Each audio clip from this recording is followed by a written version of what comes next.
Olá, pessoal. Eu sou Cláudio Cardoso e esse é o Trends, o programa de entrevistas do Colab, que é o hub de inovação do Banco Alfa. Aqui a gente conversa com empreendedores, fundadores de startups, transformação digital, tecnologia e sustentabilidade. Hoje o tema tem a ver também com isso, mas tem muito a ver com tecnologia, com conectar pessoas em empresas. Eu vou conversar com o Felipe Trevisan, que é CEO da Vux. A Vux é uma plataforma de logística urbana que conecta empresas a motoristas dos veículos urbanos de carga. Formado em engenharia naval pela USP, também fez na USP um mestrado em logística, transporte e pesquisa operacional e enfrentou depois uma nova graduação, dessa vez no MIT, o famoso Instituto de Tecnologia de Massachusetts, em logística global e gerenciamento da cadeia de suprimentos. Bom, o Felipe fundou várias empresas, sempre combinando aí ciência de dados e logística, e sentiu na pele o que é ser um caminhoneiro em Sydney, na Austrália. Que experiência, cara! Bem-vindo, Felipe. Obrigado, Cláudio. É um prazer estar aqui contigo. Foi uma experiência muito, muito legal mesmo. Impressionante, impressionante. Eu fui para a Austrália com 21 anos e comecei a procurar um emprego lá. Na época, eu tinha trancado a faculdade de engenharia naval na USP e achei um emprego em que eu era ajudante de um motorista de carga. Ele tinha um caminhãozinho que rodava na cidade e fazia fretes. E daí eu passei o ano trabalhando como ajudante e depois fui promovido para motorista. Então, eu dirigia, e lá é mão invertida ainda, né? É como na Inglaterra. Ah, sim, claro. E daí eu fazia as entregas lá, tinha o meu ajudante, foi um período muito legal, e é o veículo hoje que a gente mais tem na Vux, esse é o veículo que eu costumava dirigir. Fantástico. Você veja como essas coisas que se nos ocorrem, né, e são marcantes para a vida e depois acabam virando um grande negócio como esse da Vux. Conta para a gente aí, Sim. eu vou usar uma expressão que você utilizou quando a gente conversou sobre o programa, como é que você tirou a ideia do papel, como você criou e o que é que a Vux oferece de valor para a sociedade? Não, bacana. Bom, a ideia, ela surgiu da minha interação com o mundo de logística, né? Eu visitei um centro de distribuição de uma grande empresa de cosméticos no Brasil, né? E o centro de distribuição dela era super automatizado, né? Você via robôs descarregando pallets, enfim, era um mercado assim, uma estrutura muito à frente da média do Brasil. E ali a gente viu o estado da arte do que era toda a parte de manuseio de cargas e de armazenagem. E para quem gosta de Netflix, enfim, de filmes, né, seria um Black Mirror ou um 007 ali, né? E eu lembro que eu estava nessa empresa fazendo operação na época de same day delivery, e as docas em que os motoristas carregavam e descarregavam eram assim um outro mundo, assim. Para quem ainda gosta de Netflix, seria o Walking Dead, era papel voando, rádio Nextel, enfim, o rádio do motorista era toca-cassete, sabe? Parecia um portal do tempo entre o armazém e o transporte, né? Toda a parte de movimentação de carga dentro do armazém era super para frente, o transporte parecia anos 80. E eu fiquei com aquilo muito, assim, eu fiquei muito impressionado com aquilo. E daí surgiu a ideia de digitalizar um setor de frete, especialmente com veículos de médio porte, em que tinha muito espaço para criar uma rede compartilhada desses veículos, enfim, e digitalizar o setor, ter comprovantes digitais de entrega, na época era tudo papel, ter canais de comunicação melhores, né, enfim. E daí a ideia surgiu daí, e tirar a ideia do papel é algo muito, assim, difícil, porque as ideias, elas surgem, acho que no dinamismo nosso, com as pessoas, com as interações, as pessoas criativas, elas acabam tendo ideia e fazendo conexões entre soluções que existem no mundo para serem aplicadas em outros problemas, né? Então, no caso do Uber, por exemplo, né? O fenômeno da uberização aconteceu em várias frentes, em vários negócios diferentes do transporte de passageiros. Então, as ideias vão surgindo, vão borbulhando, mas é muito difícil tirá-las do papel, né? Você tem, às vezes, que modificar muita coisa, e de adaptar muita coisa, ou inventar coisas novas, enfim. E no caso da Vux foi muito legal, assim, porque eu participei intensivamente de tirar a ideia do papel. Eu ia todo dia, eu lembro que a gente tinha um primeiro cliente em 2016 e eu visitava todo dia o armazém dele. E eu chegava às vezes de madrugada lá, via as pessoas no armazém separando carga, via algumas pessoas que cuidavam de um processo que chama de roteirização, né, de pegar um monte de pedido e de tentar otimizar esses pedidos e dividir os pedidos entre os motoristas que vão fazer a entrega de uma forma inteligente. Eu tenho, sei lá, 1.000 pedidos, 20 motoristas. Cada motorista tem que sair com 50 pedidos. Como que eu separo isso? Então, eu via lá essas pessoas fazendo e a ideia foi saindo do papel na medida que eu via como elas faziam esses processos, quais eram as dores delas, os gargalos, e eu fui tentando, com um time de produto e tecnologia nosso, digitalizar esses processos, né? Acho que a primeira produto que a gente teve foi um pedacinho de papel em que o solicitante de frete passava para a gente qual tipo de veículo que ele queria, com as cargas que ele queria, e a gente pegava esse pedaço de papel e imputava no nosso sistema manualmente, assim, era uma coisa muito maluca. E a ideia foi saindo pouco a pouco. Acho que na medida que a gente foi interagindo com os usuários, entendendo as dores deles, né, entendendo o que cada um precisava, quais eram os gargalos, as dificuldades de colocar um produto de pé, a gente foi melhorando nosso produto pouco a pouco, e ele foi saindo do papel. Eu lembro que em 2016 a gente tinha 4 clientes, em 2018 a gente tinha uns 12, foi um período assim, 2017 para 2018 foi um período que a gente não conseguiu crescer e foi bastante assim difícil de colocando as coisas de pé. E no final de 2018 a gente tinha 60, 70 clientes, assim, a gente cresceu rapidamente, né? E tirar o produto do papel teve muito a ver com sentir na pele a dor do usuário e a dor do motorista. Fantástico, fantástico. Bom, primeira coisa que me chama a atenção da maioria dos fundadores bem-sucedidos como você é exatamente essa conexão com um problema, né? Essa vivência, esse mergulho corpóreo mesmo, táctil com o problema. Essa é a primeira coisa que me ocorre. Outra coisa que me ocorre aqui, pensando já na VUX, eu fiquei pensando, meu Deus, tem tanta coisa, né? Geolocalização, otimização com a inteligência computacional de rotas que calculam distâncias ou o horário de trânsito, além de toda essa parte que você falou, de controle inicialmente, controle, registro, essa coisa toda, esse aparato todo, eu queria lançar essa pergunta. Qual o maior valor que você acha, assim? Conectar pessoas que vendem esse serviço, as oportunidades de trabalho, pode ser uma, eu imagino, mas também, ao mesmo tempo, todo um sistema de otimização dessa oferta. Enfim, são tantas ofertas, tantos valores que me ocorrem quando você fala da VUX. Eu queria que você comentasse um pouco essa reflexão. Bem, uma pergunta muito boa, assim, porque você tem alguns valores que são bem importantes para alguns usuários, né? Mas tem, acho que um pilar ali de valor que é você trabalhar em rede. A gente mudou um pouco o paradigma de operação nas empresas, que era um paradigma de uma empresa ter, por exemplo, 10 motoristas dedicados e exclusivos, para um novo paradigma em que as empresas podem ter quantos motoristas elas precisarem de diferentes tipos de veículo.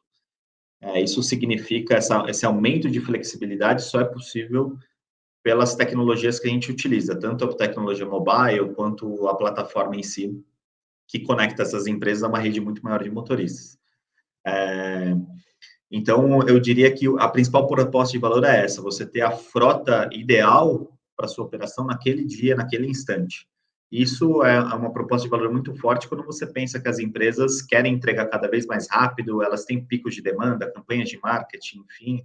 Então, querem fazer entrega no mesmo dia, entregas em horas, e para isso elas precisam ter quase que uma capacidade infinita, né, de veículos de carga para conseguir atender essa dinâmica de demanda. E, inclusive, considerando que tem dias que as demandas vão ser baixas, né? Então, você precisa também gastar pouco, contratar pouco. Então, a proposta de valor principal é isso. Como você atinge isso, é que eu acredito que entra os diferentes valores que a gente oferece. Primeiro, para você conseguir ter tanta variabilidade de motoristas, né, e de perfis de frota, enfim, você vai precisar cada hora lidar com um motorista novo. E isso pode ser desafiador. O motorista tem que entender da sua operação, ele tem que entender quem que é o cliente, falar direito com o cliente, tem que ter um padrão de comportamento profissional, tem que ter um histórico, né, de carregamento também, ou uma confiabilidade alta para várias operações. Então, primeiro você tem que padronizar e aumentar, né, a qualidade desses prestadores, independente de qual operação eles estejam.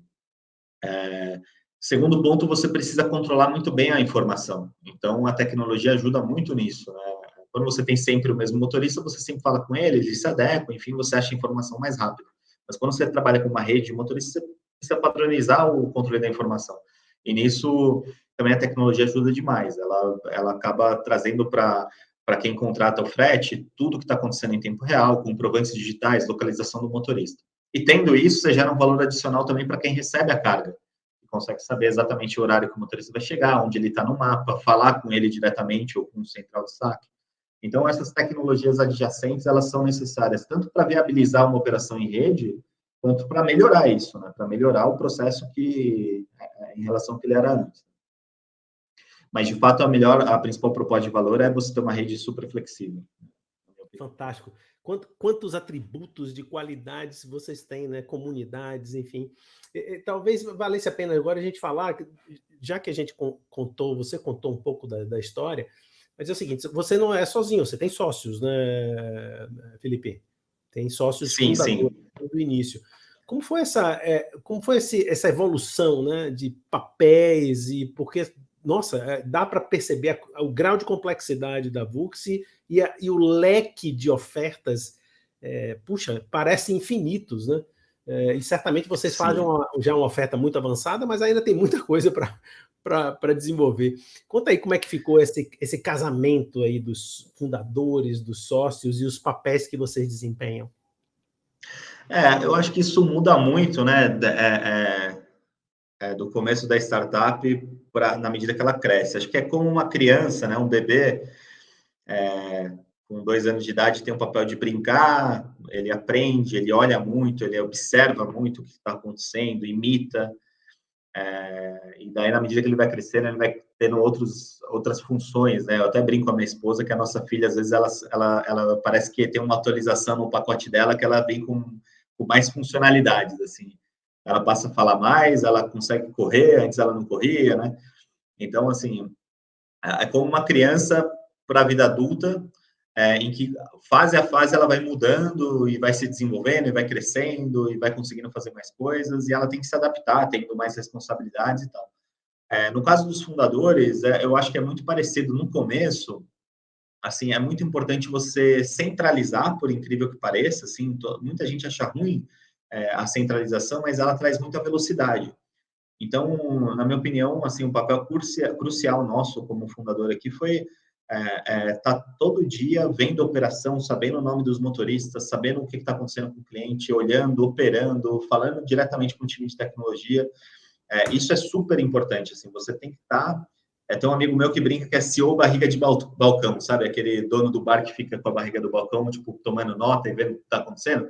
Esse é o perfil ideal no começo.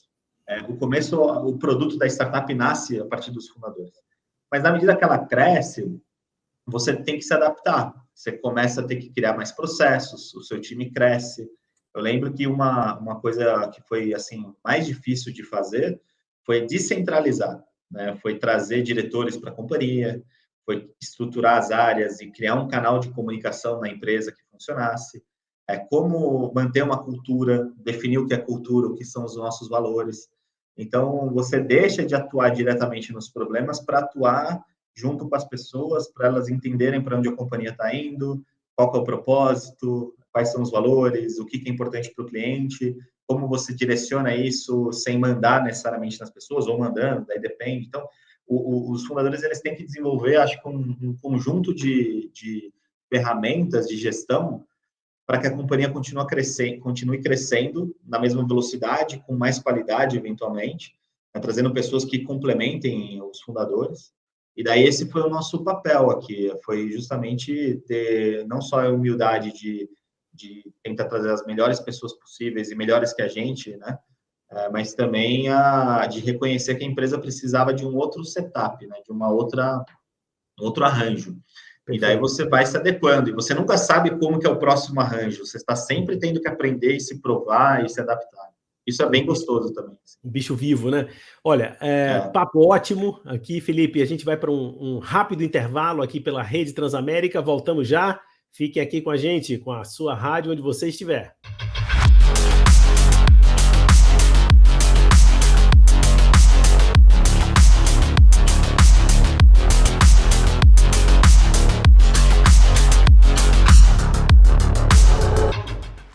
Colab Trends já está de volta e hoje eu converso aqui com o Felipe Trevisan, que está aqui ao meu lado, CEO da Vux, plataforma que conecta motoristas a empresas, aí, principalmente no transporte urbano, né?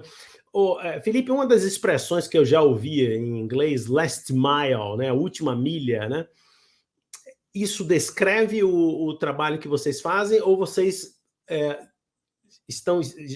fazem outro tipo de transporte mais assim, rodoviário mesmo?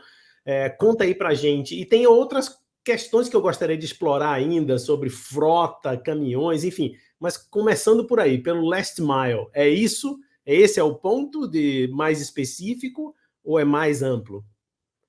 Legal, é mais amplo que isso. É até interessante explicar esses conceitos, né, para o ouvinte aqui.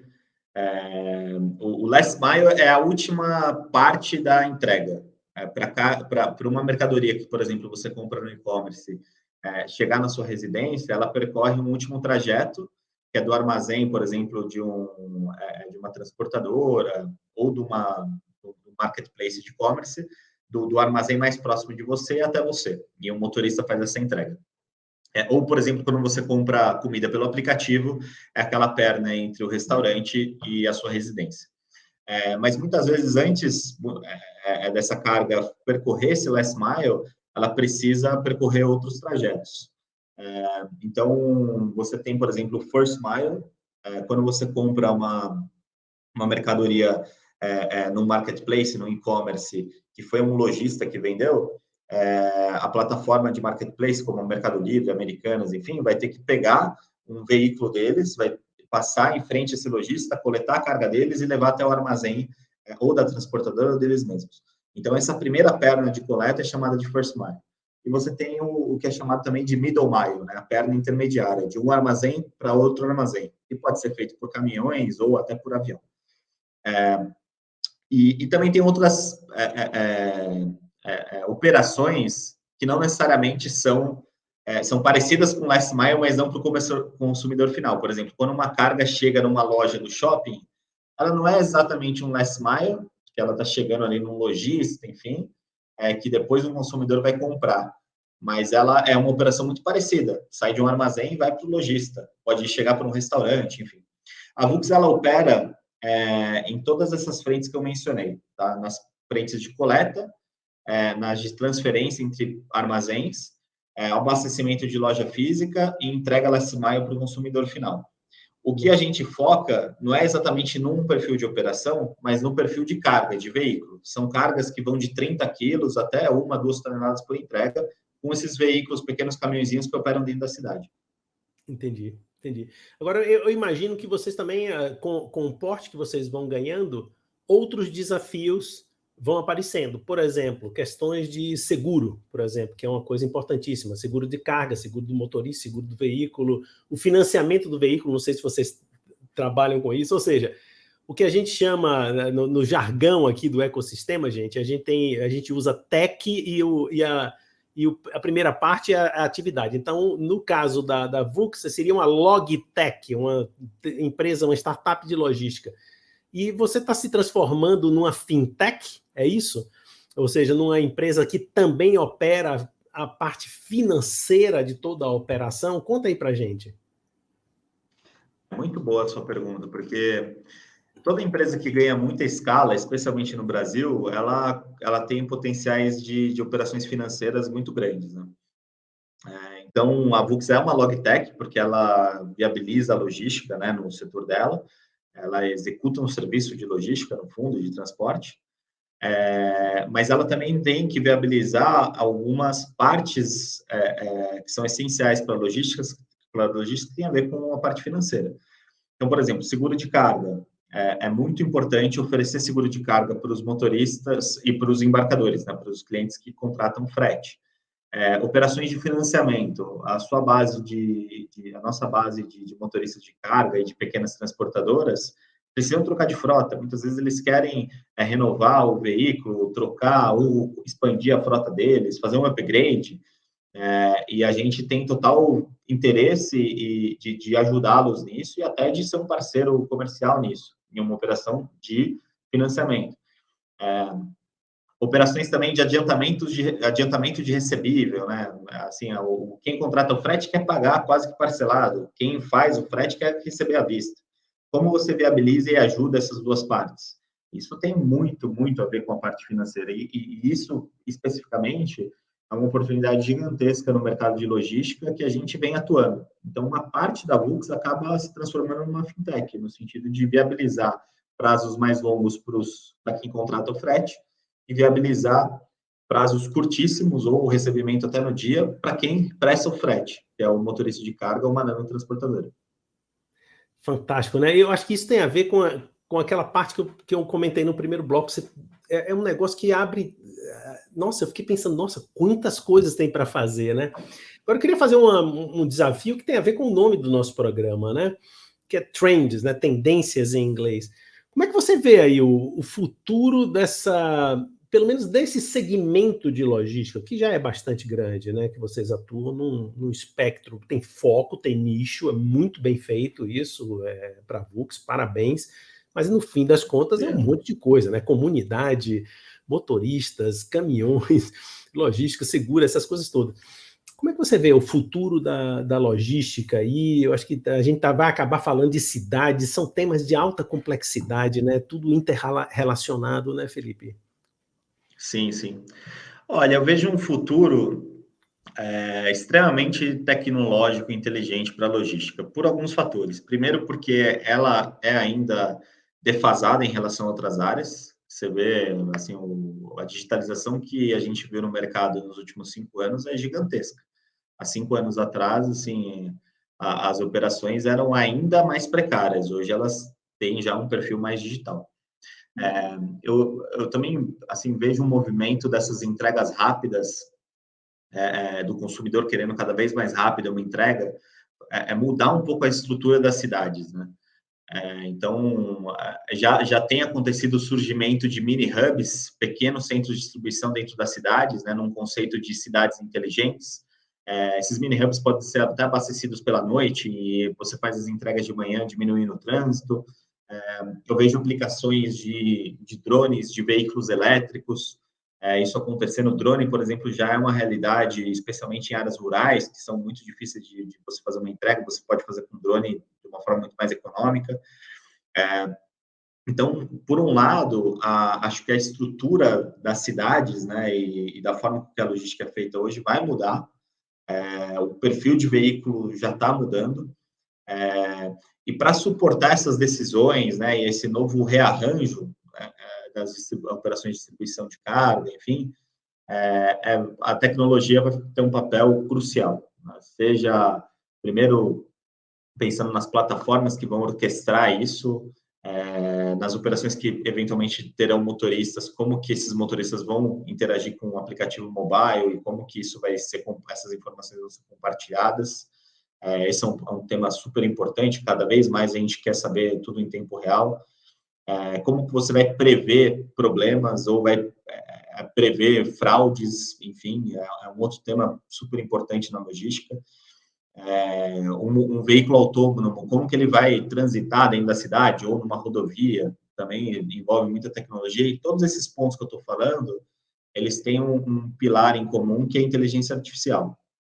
Um ponto extremamente, assim, relevante, que vai mudar muita coisa, ao meu ver, é como a inteligência artificial vai ser aplicada em vários processos da logística, né? Eu imagino que no futuro, por exemplo, no futuro próximo, eventualmente você vai fazer um pedido no e-commerce, o entregador vai estar chegando lá, talvez um drone, enfim, mas está chegando para fazer uma entrega, não consegue fazer a entrega, um robô, né, vai te ligar, vai cair na sua secretária, tipo uma Siri, que vai falar assim, olha, não estou aqui em casa, mas você pode deixar no vizinho, e daí você vai lá e já deixa no vizinho, acabou, você já reagindo a uma entrega para o dia seguinte, e você vai ter inteligências artificiais conversando para resolver problemas que a gente hoje, às vezes, toma um tempo para resolver, enfim, para atender um telefone e tal. E eu imagino que isso vai ser vai começar a mudar, entendeu? As coisas vão ser muito inteligentes. A forma com que a gente recebe produtos, resolve problemas, enfim, detecta fraudes, né? E, assim, vai ser uma coisa muito louca e eu vejo que está muito próximo de acontecer isso. Assim, tem várias aplicações semelhantes fora da logística que podem ser facilmente aplicadas na logística.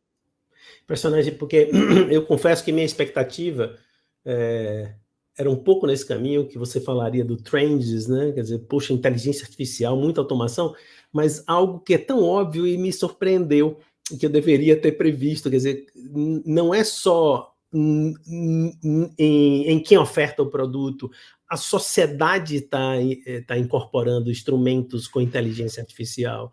E essa coisa está pulverizada, né? Quer dizer, você diz, olha, o próprio receptor e o remetente, eles também têm inteligência embarcada, e esses aparelhos, os nossos aparelhos celulares, sei lá, Alexa, vão estar se comunicando nessa rede espetacular. Nossa, fantástico. Fantástico. Adorei. Imagina que você pode estar, por exemplo, num restaurante e receber um pacote de um livro que você comprou. Um livro não, né? Porque de repente não vai ser. Mas enfim, um item que você comprou no e-commerce, você recebe no restaurante porque a sua Siri, a Alexa, já conversou com o e-commerce e aquela entrega foi feita para você. Perfeito. Bom, mas pode ser para os dinossauros como eu, embora eu leia o Kindle, você está vendo aqui, pode ser um livro. Eu vou ficar contente. Pode ser, eu gosto muito de livro. Eu também, livro em papel mesmo.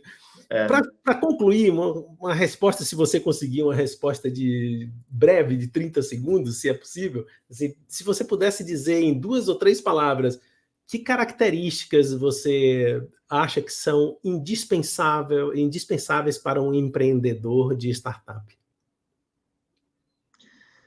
Bom, acho que curiosidade e resiliência, né? Força de vontade, assim, não perder a energia, né? Então, a energia e a curiosidade. Eu digo isso porque para o empreendedor de startup, assim, se você não for curioso para entender o que passa na cabeça do seu cliente, dos usuários, das pessoas envolvidas no seu negócio, você não consegue inovar. Você tem que ser um satélite, você tem que ouvir muito o que está acontecendo e ter muita energia, porque as coisas nunca vão funcionar de primeira, né? Então, acho que essas duas... fora a paixão, claro, assim, eu estou pressupondo que o empreendedor já tem essa paixão, essa vontade de mudar o mundo. Mas não basta só vontade, acho que tem que ter essa energia, essa capacidade de ouvir não e continuar, e ter muita curiosidade para entender o porquê que as coisas não funcionam, o que é valor para os usuários. Bacana, Felipe, olha, prazer conversar com você. Você é realmente um exemplo de empreendedor desse novo mundo, da nova economia. É uma grande satisfação. Vida longa, VUX, sucesso para você, sua família e seus sócios também. Pô, muito obrigado, foi um prazer estar aqui contigo. Cláudio, acho que é muito legal bater esse papo com você aqui mesmo, eu agradeço demais. Chegamos ao final de mais um Collab Trends. Hoje eu conversei com o sócio e fundador da VUX e CEO também, Felipe Trevisan. Bom, então você já sabe, se inscreva nos nossos canais do Spotify e no YouTube, dê o seu like se você curtiu a entrevista e continue com a gente aqui na Rede Transamérica, a sua rádio onde você estiver.